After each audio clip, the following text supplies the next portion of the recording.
in Nevada and Placer counties.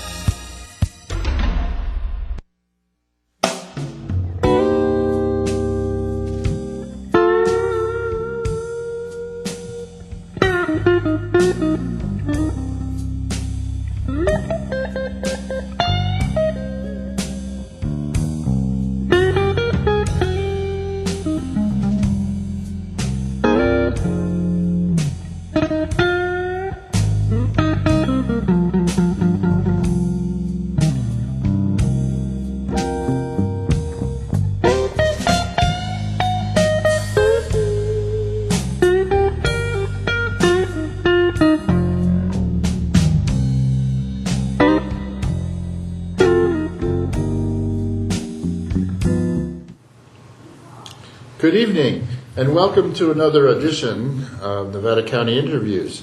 And I'm your host, Paul Minicucci.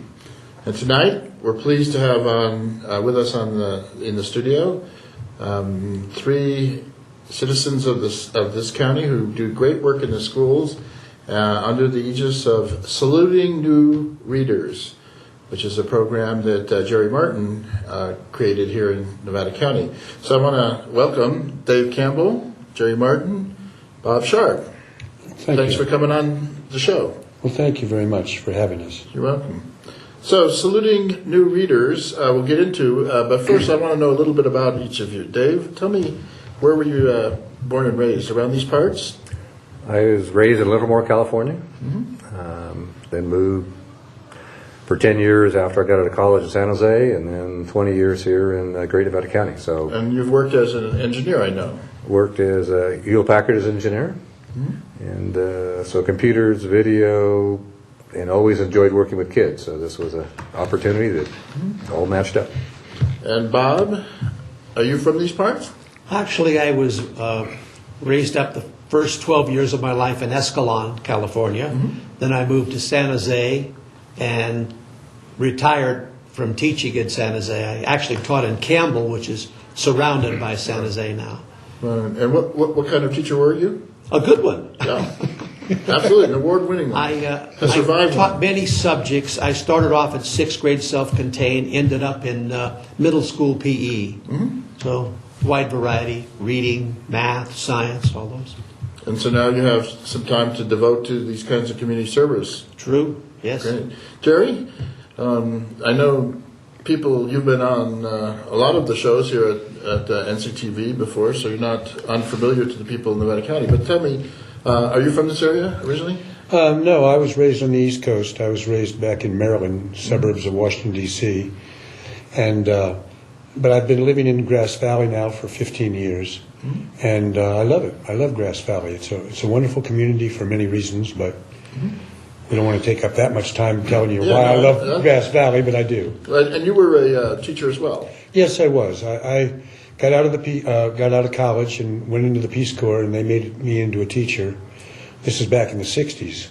And I taught for a few years, but I realized I didn't really have the temperament to be a good teacher. I have tremendous respect for teachers now. It's a very difficult job, and I think most people who have never done it do not realize how tough it is. You're stuck in a room with 20 little kids for 6 hours a day, 5 days a week for 30 years. That's a special person who can do that. I know when I worked in the legislature, Senator Gary Hart, who later became Secretary of Education in the state, whenever anyone would criticize a teacher, he'd say, before you can, in my committee, you have to go out, and he used to actually bring people into the classroom for a week when in the interim, and boy, taught legislators a whole bunch about teachers. That'll shut them up real quick, because it's a tough job. Yeah. It really is. So then, I know you went into video production. Yes. At some point, right? And you got a master's in... Yeah, I got a master's from Emerson College, which is a small media school back in Boston. I know it well. Back in 1981. Right. So, but my master's is 30 years old and is hardly viable anymore. And I rely upon my technician right here, who is the 21st century video guy right here. I'm 20th century, and I'm analog. But you were an author. You wrote a book about how to use video in the classroom. Yeah. Years ago, I had a program where I And I offered college level courses for teachers, how to use video in the classroom, and it had a lot of different exercises. One of which was saluting new readers. And when No Child Left Behind came in, my classes just kind of died. I mean, nobody was taking them, and I kind of concentrated on saluting new readers, and have been, as a volunteer, been producing it here in Grass Valley now for 14 years. So let's get into Saluting New Readers. It's a program in which children, the first through fifth grade, basically read books. And the key to the whole thing is that they're reading books and being videotaped, and later are able to watch themselves on TV videotaping. And you call it, I think, intrinsic motivation. Yes. Tell us a little bit how you started this process and what intrinsic motivation means. Well, intrinsic motivation is there's two kinds of motivation, extrinsic and intrinsic. Extrinsic requires some sort of a reward. We're rewarded for coming to jobs. We get paid money. And we're motivated to come, but we wouldn't come unless we were paid money. Intrinsic motivation is we're motivated to do things just because we enjoy doing it. We're not getting any material reward from it. We do, hobbies usually fall into the category of intrinsic motivation. People do things because they love doing it, not because they're getting paid any money or any rewards, any material rewards or anything. That's what intrinsic motivation is.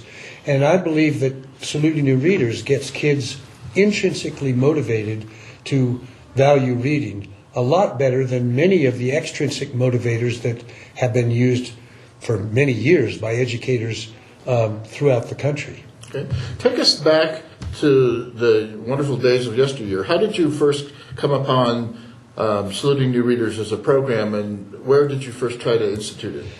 I lived in Hawaii for a long time, and I tried a lot of different programs. I worked with kids back there, and I was teaching them video and doing a lot of video things, and we did some interviews of people. We did one show. I worked with seventh graders, and we interviewed people about the 1940s in Hawaii, which was Pearl Harbor, World War II. It was very exciting. We interviewed a whole bunch of senior citizens. Me and the kids interviewed them, and and I did a bunch of little videotapes with kids doing those kinds of things. And then I just, I don't know how I came across the idea of Saluting New Readers, but it occurred to me that video could be used as a tool to get kids excited about reading. Right. And motivation is huge when it comes to reading. Right. Most kids, at least the kids at the level that I'm working with, first, second, third, fourth, fifth graders, a lot of kids are just not that excited about reading. It's kind of boring for most children. Right. You have to sit there, and there's not a lot of activity going on. So for first and second graders particularly, to get them motivated to value reading is kind of tough. It's a tough sell.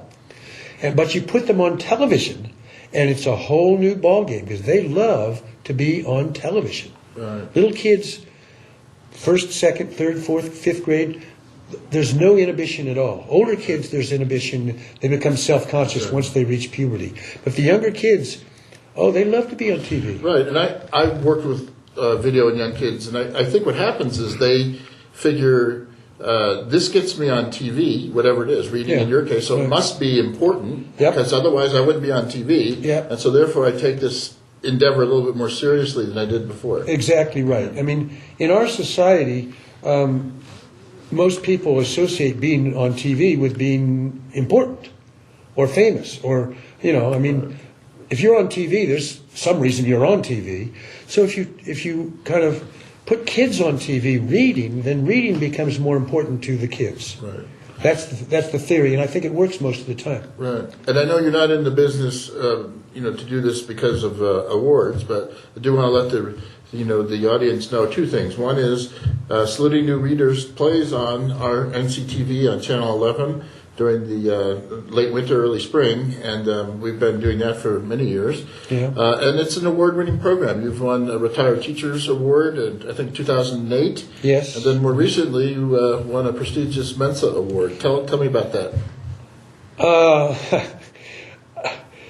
Well, modesty. Yeah, it's tough to be modest under these circumstances, but I joined Mensa in 1992, and they have this award every year. They give it to somebody who does a creative achievement. And last year I nominated myself because nobody else was going to nominate me. I nominated myself, and I was okay with them.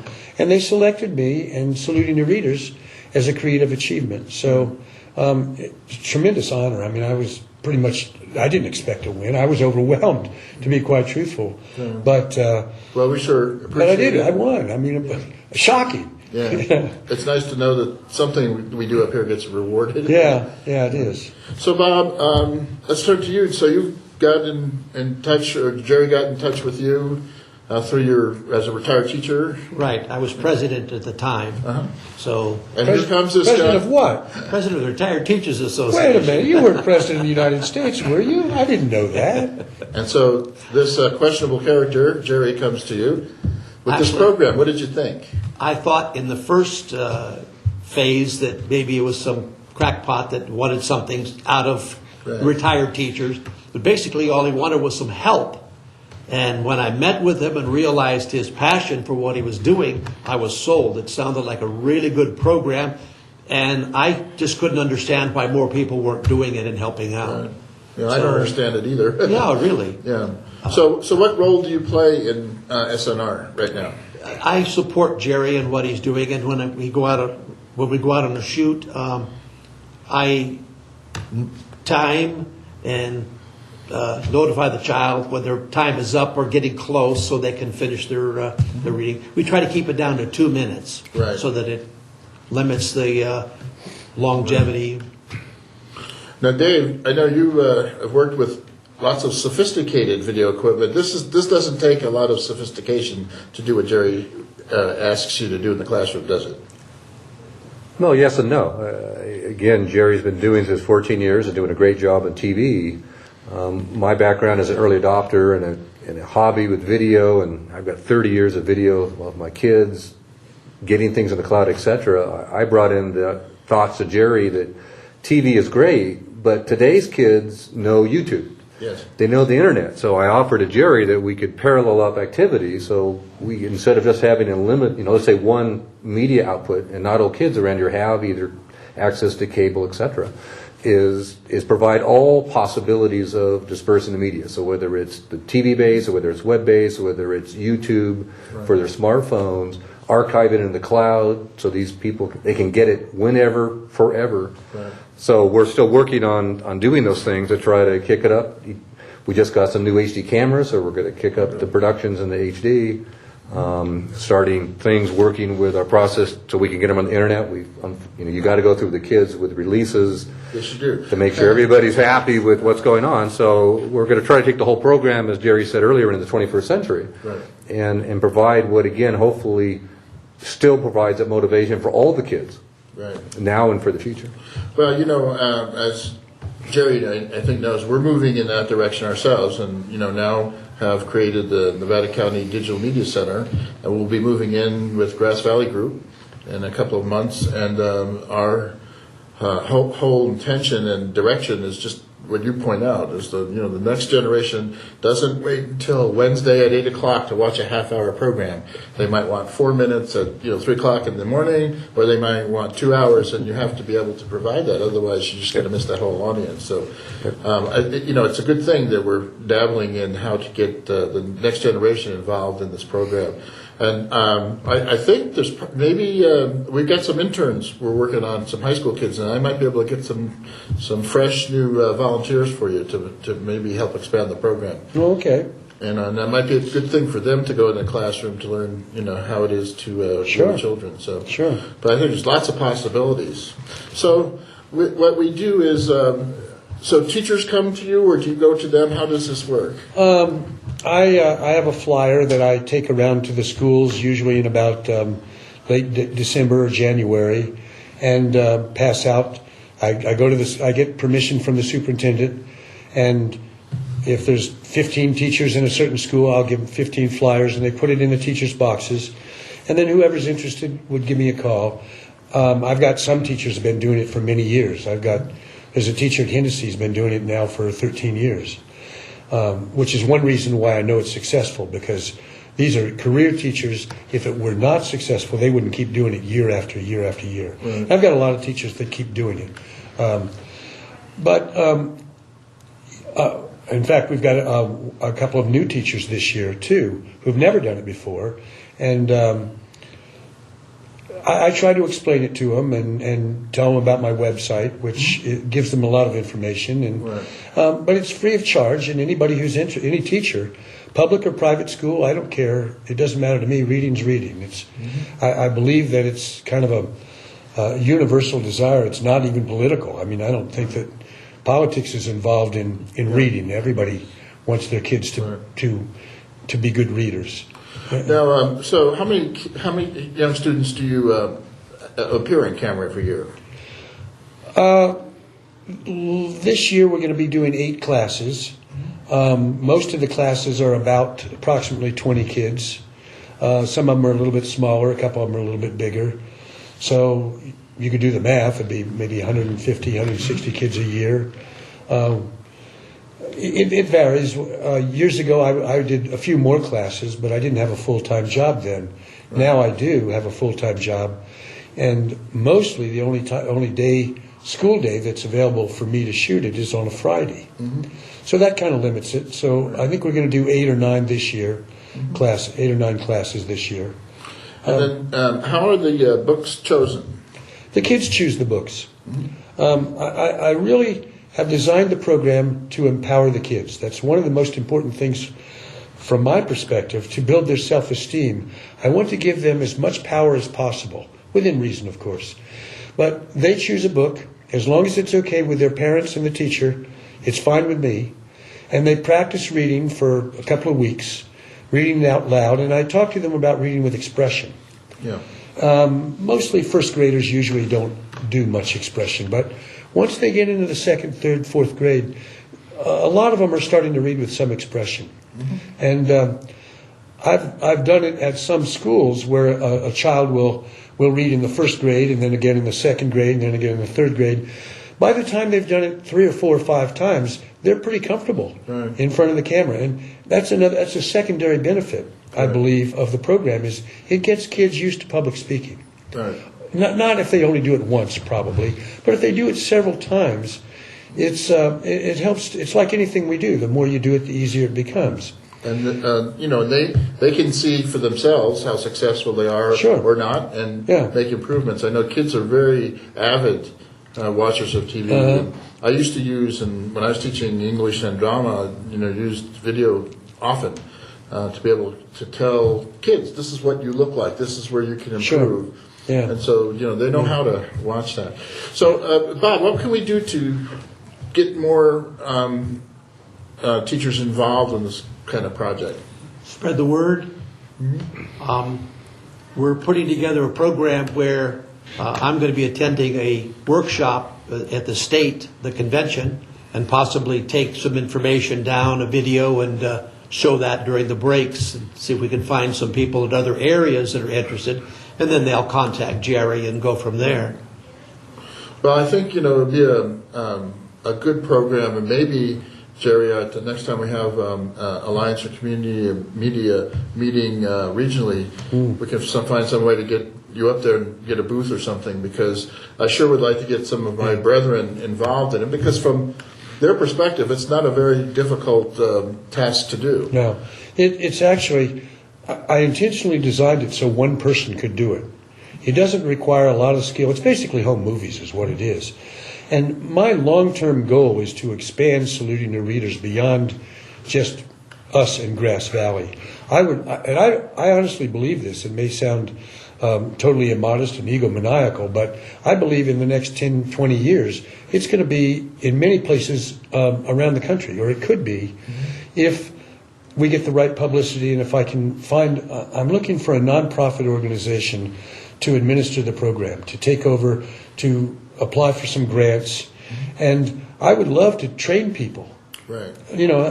Ideally have 3 or 4 people in Auburn doing it, and 5 or 6 people in Marysville doing it, and people around, preferably, and I believe that there's an army of senior citizens who are looking for some way to still make a contribution, to still feel useful. And people, they get in their 70s and they're retired. They don't need the money anymore. And they would still, golf and gardening only go so far for retirees. And I believe a lot of people, and you only need 1% of the retirees who would do it.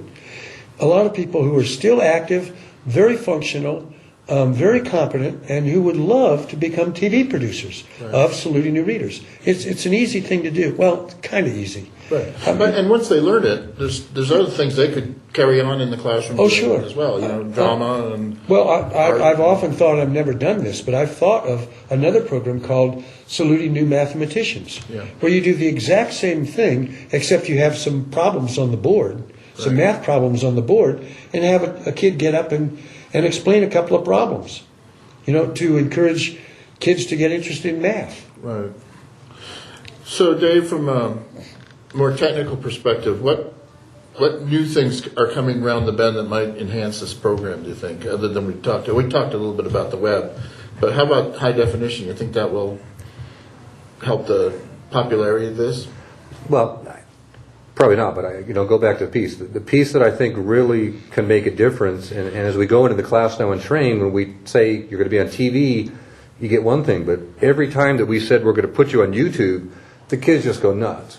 Okay, so again, back to the question for Bob, what kind of things do we do to expand? I'm hoping and optimistic that if we can literally get the material on the mediums that get the kids excited, what they're used to, which is electronic, real-time access, right? So they can get it any time. So they can go over at any time and show their buddies in other classes that the teachers haven't volunteered yet, look at me, this is exciting, look what I'm doing. That potentially means anytime you can get it, where if it's on TV, it's hard. Yeah, exactly. But if they pull out their little smartphone and say to their teacher, well, my friend over in this class is doing it, I want to do it. So I'm hoping that is something that will maybe allow us to do peer pressure from the kids up. Right. The kids to say to the teachers, we would like to be in this program. Sure. And I imagine that parents love it too, because they're proud of their kids and they got their mobile phones and say, hey, look what happened to Johnny, who was on TV. And then that parent goes home and says to the teacher, you know what, there's this really great program. So I think in the viral electronic age, this is a perfect kind of instrument to do that. So we got about 5 minutes left here. What changes have you made to the program, Jerry, or do you anticipate? Or is it pretty much the way it is now was the way it was when you started? It's pretty much the way it is now. The major change is, since Dave came on board a few months ago, is going onto the internet, putting it on YouTube. And that's something I'm really excited about. I've thought about it before, but I didn't know how to do that. And he's able to do it. And so that's one change. I've learned a lot. I mean, when I first started, I wasn't nearly as good at it as I am now. I made some mistakes. Coming from a professional television background, I was concentrating on making a semi-professional quality videotape. And I shifted my focus from the quality of the tape to the experience of the kids. And that made a huge difference. When I first started, there would be all kinds of noises that would happen in the background. There might be a lawnmower going on outside, or the PA system in the classroom would go off. And I would get a little bit upset, because that just doesn't happen in a real TV studio, They would, in a real TV studio, they'd stop and start all over again. Well, I learned to ignore that and realize the kids don't care. My audience is 20 little kids, 27-year-old kids. They don't care about a lawnmower outside or a bell ringing or something, or some other child drops a pencil or something. It's not important. So I realized what's really important is not the quality of the tape. It's the experience of the kids. And once I realized that, everything came much, much easier. I mean, it became and I was much more relaxed. I mean, I actually lost my temper a couple of times. I look back now and say, boy, that was really bad. Well, I'm angry at these kids for making too much, because we shoot it right in the classroom, and there'll be a reader and a page turner, but then there'll be 18 other kids in the classroom either watching or doing desk work or something like that, and they're not going to be, we try to get them quiet, but they're not going to be terribly quiet, and it just doesn't matter. Right. The only thing that matters is the kids. That's another thing. I don't think there's ever going to be an audience of more than 50 people watching this show. So it's never going to be commercially viable. Right. No serious videographer would want to take on Saluting New Readers, because it's more of an intimate thing for the kids and their parents, Right. and maybe the teacher. You're never going to have a big audience. Don't even bother to try. And Right. so It's not a accept that. performance in that regard, It's yeah. not. It's not. That's not the purpose. Right.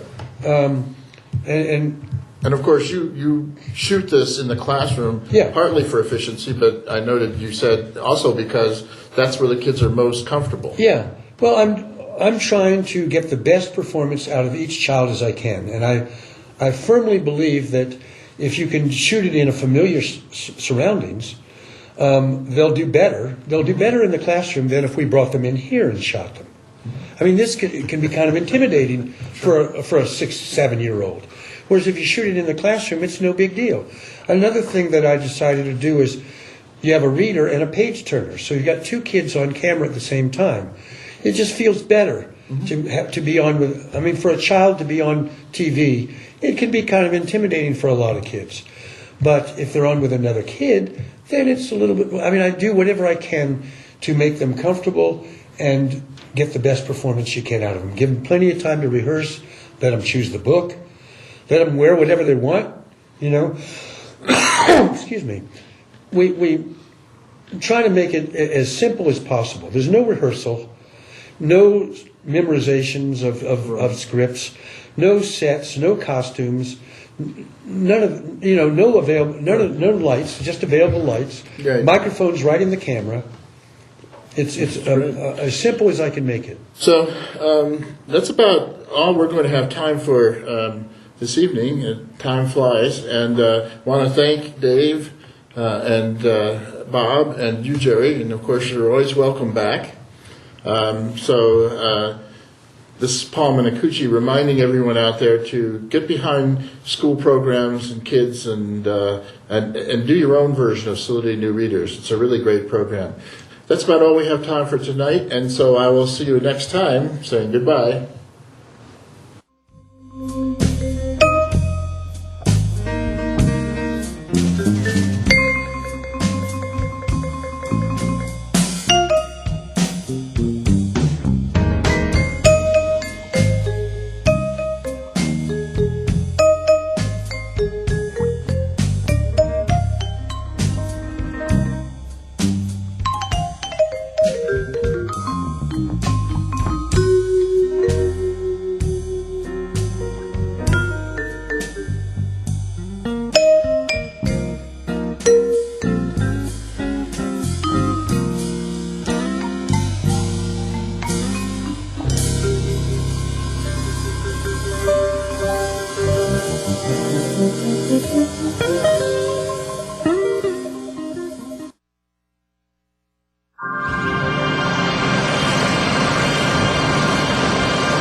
Say, has anybody seen my glasses and nose? Cameras are rolling, my identity will show. Putting me on TV, now everyone will know. Say, has anybody seen my glasses and nose? They've been putting clodhoppers on the radio. No one recognized me, I was incognito. Now I need disguises so my cover won't be blown. Say, has anybody seen my glasses and nose? I don't want to be on TV where my face will show. Say, has anybody seen my witness protection program? Has anybody seen my disguise? I think Bullwinkle's antlers give him away there. Howdy, everybody. Welcome to Clodhoppers. This is Claude Headgate. Every so often, Nevada County TV likes to make a movie out of what goes on around here, and it's usually some pretty good music and some pretty bad jokes. We got Alice Lake being the floor director and running cameras, Capricia Goddard on cameras, John Hose in the booth being the director and running the switcher, and, of course, Bo Peep on character generator sound and sound effects. And do some old-timey stuff for you tonight, and the good news is, ladies and gentlemen, I am not, I repeat, not going to play the accordion.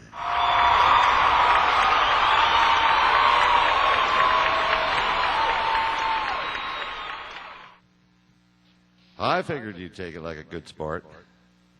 Here's one from 1946. Do-ba-dee-dee-wop-doo-wop, do-ba-dee-dee-wop-doo-wop.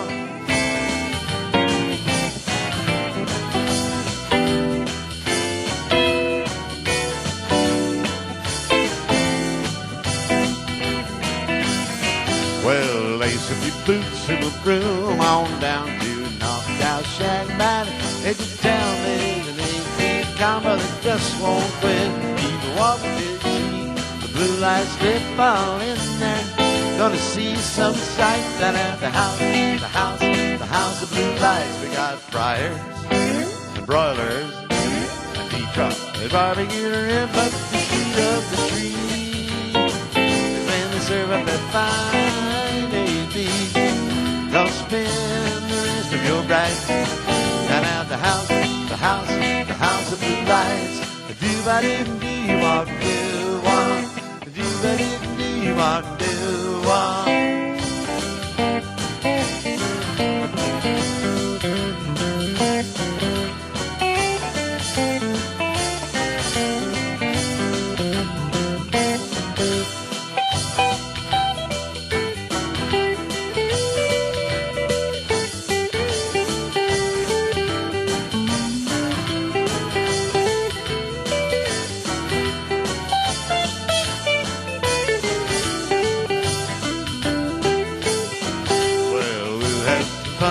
Cut some road, we dig those cans like they should be dug. It's a real homecoming for all of those cats.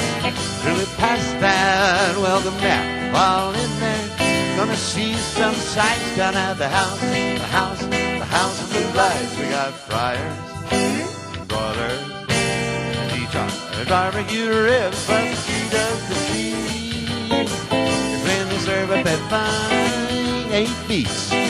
Gonna spend the rest of your bright down at the house of blue lights. Spend the rest of your bright down at the house of blue lights, at the house of blue lights.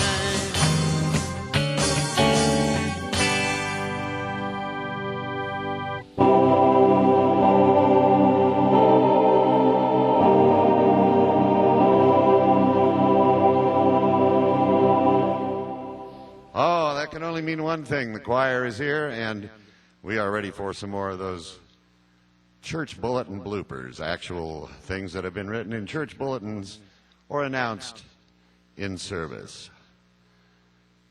Next Thursday, we're going to have tryouts for the choir, ladies and gentlemen. They need all the help they can get.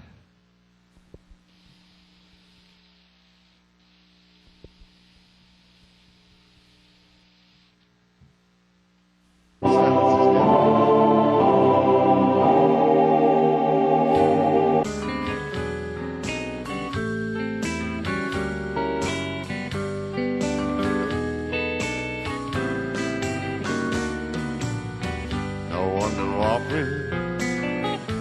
by myself.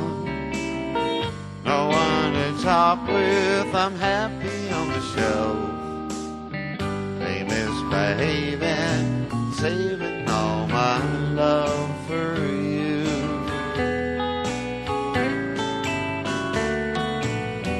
I know for certain the one I love, I'm through with flirting, it's you I'm thinking of. They misbehaving, saving all my love for you. Like Jack Horner in that corner, don't go nowhere, what do I care?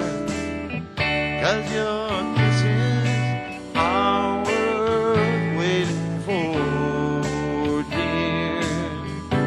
Always, I don't stay out late, nowhere to go. I'm home about 8, just me and my radio. They misbehaving, saving all my love for you.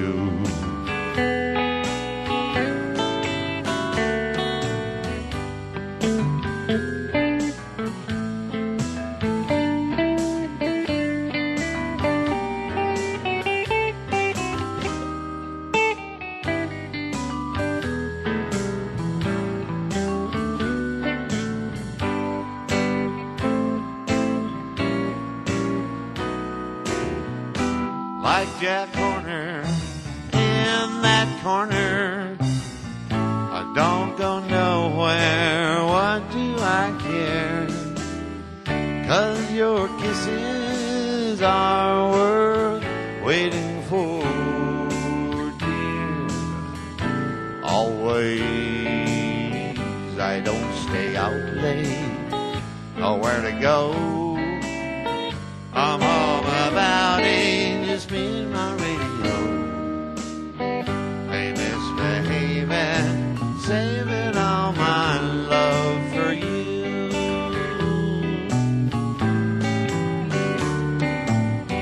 They misbehaving, saving all my love for you.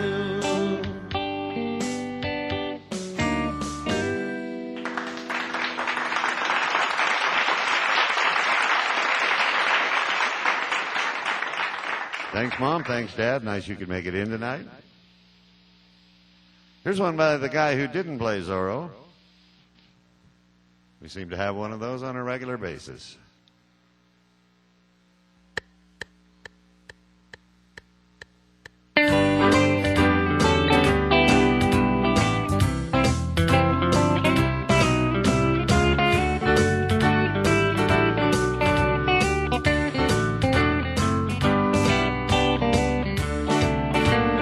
Heartaches by the number, troubles by the score.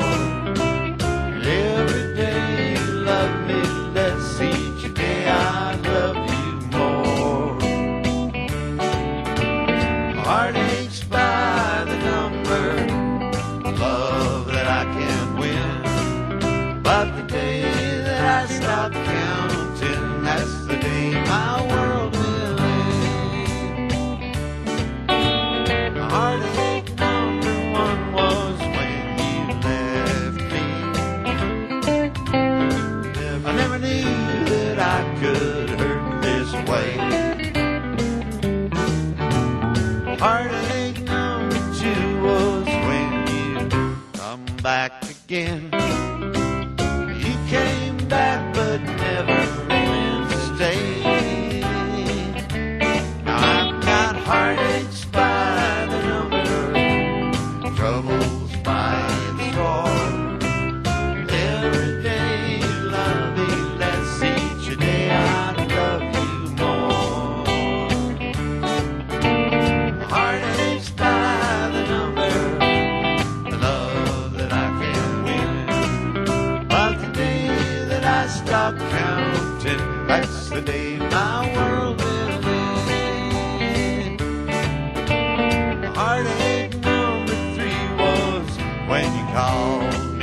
dirty, rotten so-and-so, and you said that you were coming back to stay.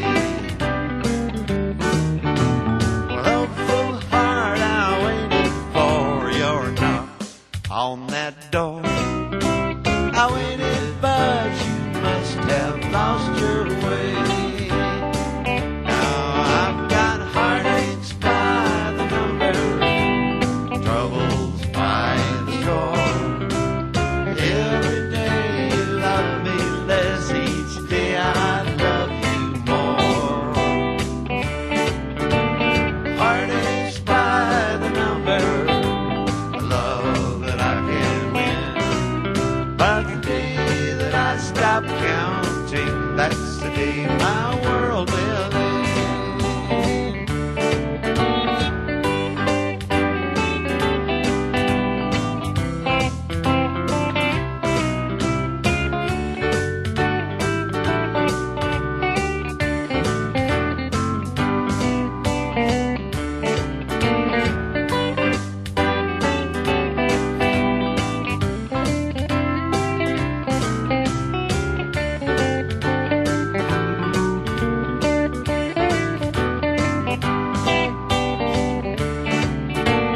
Heartache number 3 was when you called me, and I can't repeat it, no sir. And you said that you were coming back to stay. Hopeful heart, I waited for your knock on that door. I waited, but you must have lost your way. Now I've got heartaches by the number, troubles by the shore.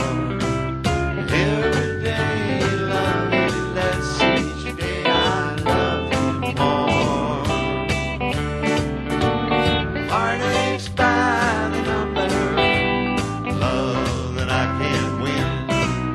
But the day that I stop counting, that's the day my world will end.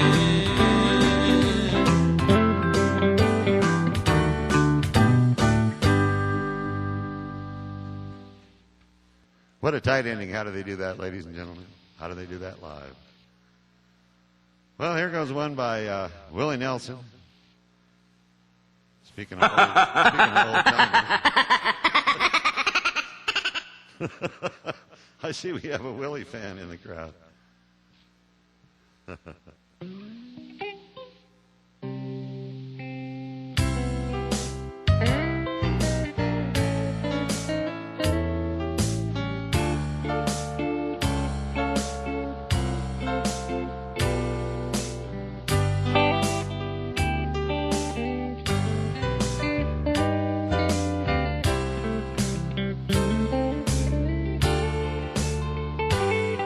I'm crazy, crazy for feeling so lonely. I am crazy, crazy for feeling so blue.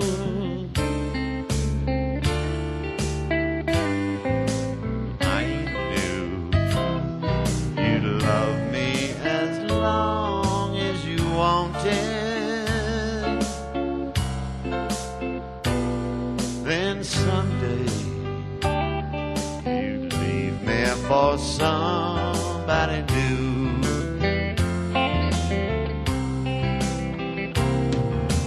Worry, why should I let myself worry?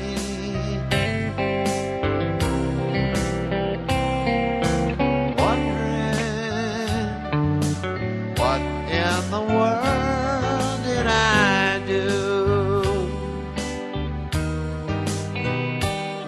I'm crazy for thinking that my love would hold you. I'm crazy for trying, and I'm crazy for crying, and I'm crazy for loving you.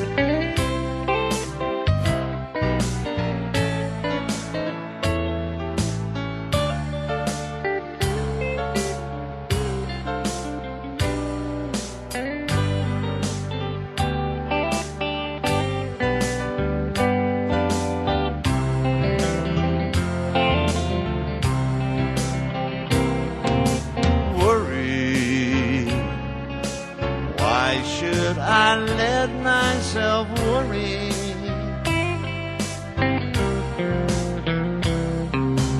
Wondering what in the world did I do? I'm crazy for thinking that my love would hold you. I am crazy for trying. I am crazy for crying. And I'm crazy for loving you.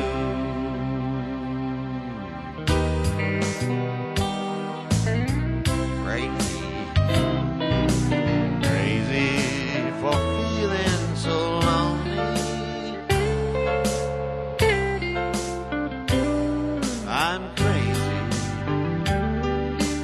Crazy for feeling so blue.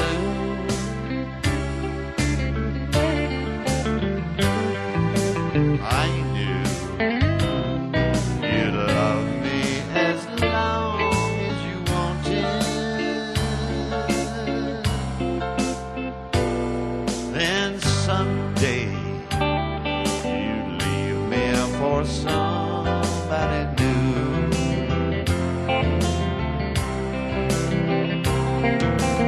Worrying, why should I let myself worry?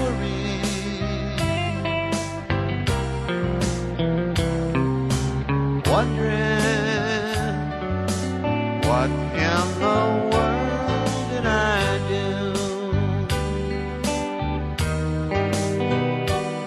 I am crazy for thinking that my love would hold you.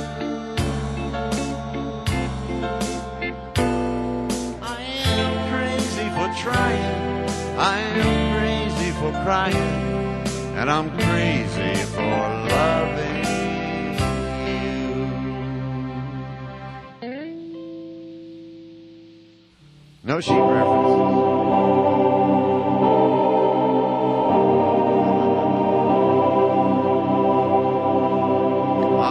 That sound can only mean one thing. By golly, it is time for some more church bulletin bloopers. And Alice Lake's giving us 10 up here, so we're doing a great job. Tonight in the church dining room, we will be having a bean supper. Music will follow.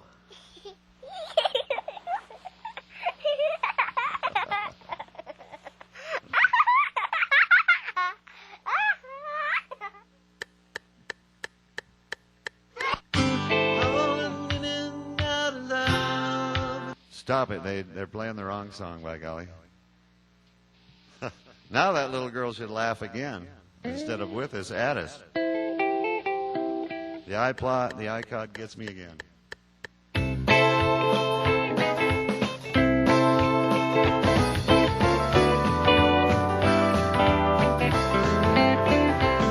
Said, hey, little looky, what you got cooking? How's about cooking something up with me? Said, hey, sweet baby, don't you think maybe we can find us a brand new recipe? I got a hot rod for it and a $2 bill. I know a place right over the hill. Soda for it and the dancing is free. If you want to have fun, come along with me. I'm free and I'm ready, so we can go steady. How's about keeping steady company?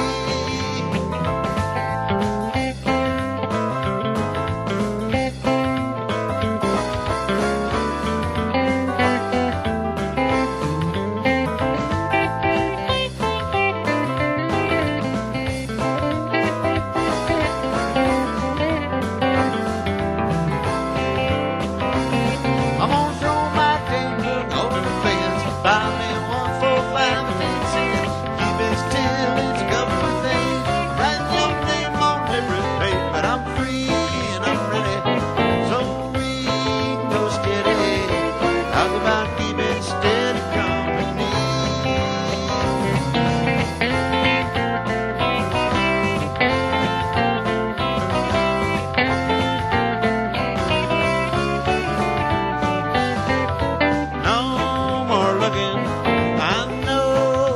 took you. How's about spending all your time with me? Said, hey, good luck you. What you got cooking? How's about cooking something up? How's about cooking something up? How's about cooking something up with me?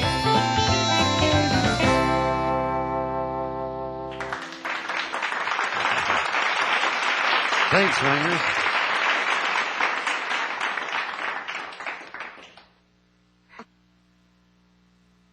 Well, we're going way back, doing some old timies. Here's one we like to break out on Valentine's Day and stuff. Mother-in-law, mother-in-law, mother-in-law, the worst person I know.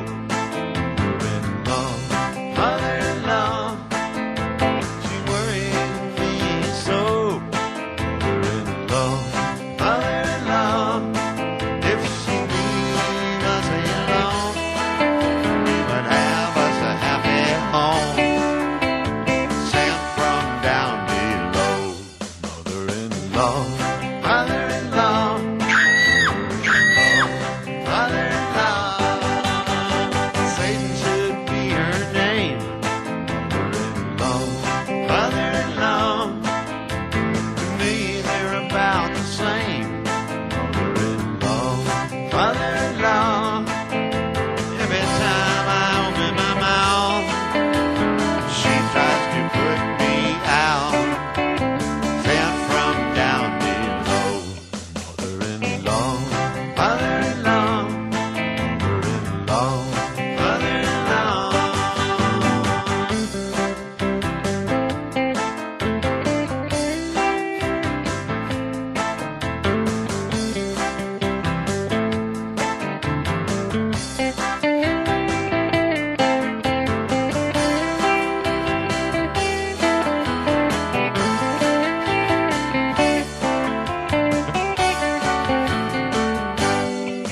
Mother-in-law, mother-in-law, mother-in-law, mother-in-law. I come home with my pay. Mother-in-law, mother-in-law, if she asks me what I make. Mother-in-law, mother-in-law, oh, she thinks her advice is the Constitution. If she leave us alone, that would be the solution. Don't come back no more. Mother-in-law, mother-in-law, mother-in-law, mother-in-law. Oh, the worst person I know. Mother-in-law worries me so. Mother-in-law, she got to go. Mother-in-law, mother-in-law. How do they do that live, ladies and gentlemen? What a fade out.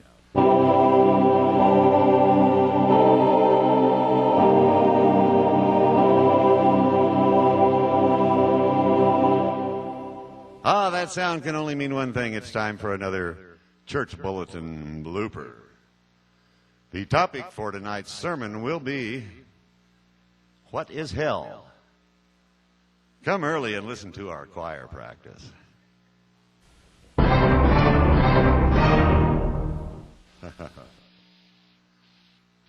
Well, by golly, we'll get over here to set number 3 and do one by the Coasters. We had some debate at the National Hotel one evening as to who did this song, actually. But we decided it was the Coasters. And this isn't directed at anyone in particular in the audience. You know who you are.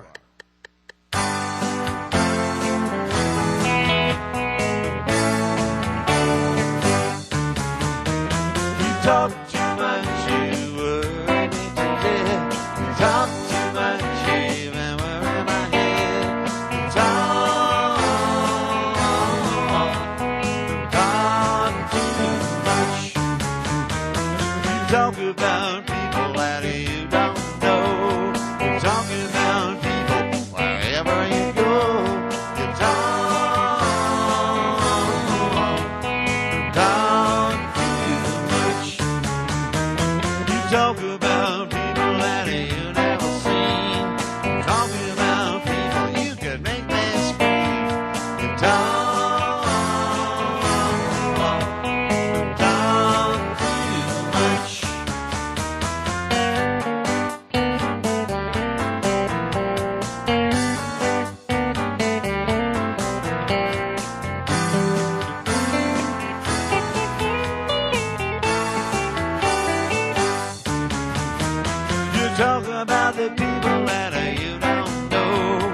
talk about people wherever you go. You talk too much. Yeah, talk about the people that you never seen. Talk about people you can make them scream. You talk too much.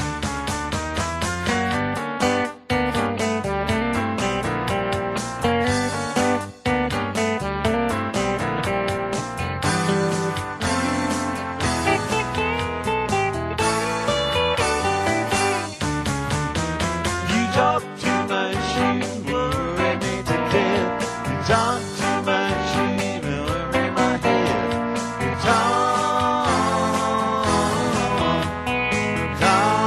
too much.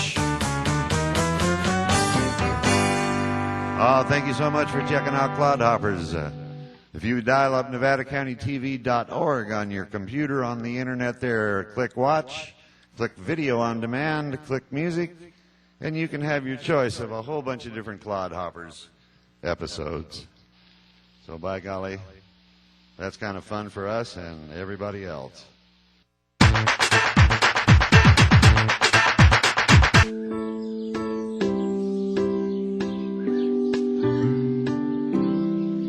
This is you. You've been ripped off, or you've spotted a scam. Don't keep it to yourself. Take it to the Federal Trade Commission by filing a complaint.